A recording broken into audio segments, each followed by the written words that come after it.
Congratulations!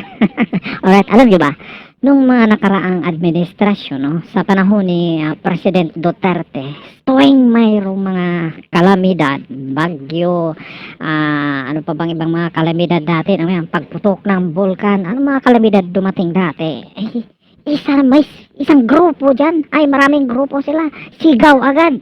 Nasaan ang Pangulo? Nasaan ang Pangulo? Hinahanap agad ang Pangulo. Ha? May grupo dyan kasama yung mga makakaliwa. Ha? Nasaan ang Pangulo? Ang Pangulo agad ang sinisigaw nila. Pero ngayon, ha? Sobrang tahimik nila. May mga kalamidad, naglindol sa Cebu. May bagyo, sunod-sunod ang bagyo. Tahimik. Ang tanong, bakit kaya? Sobrang tahimik nila, ha? Ngayon, tingnan natin. Tayo nang magtanong, nasaan ba ang Pangulo? Nasaan ang Pangulo?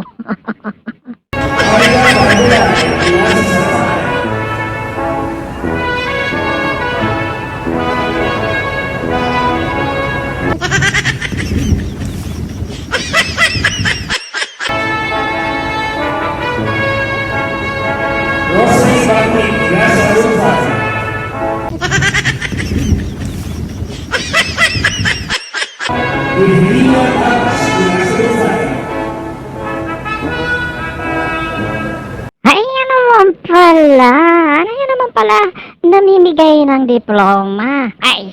Namimigay ng kwarta. Namimigay naman pala, kayo talaga. Kaya nahanap-hanap nyo. Ganda man pala, namimigay naman pala na ng diploma.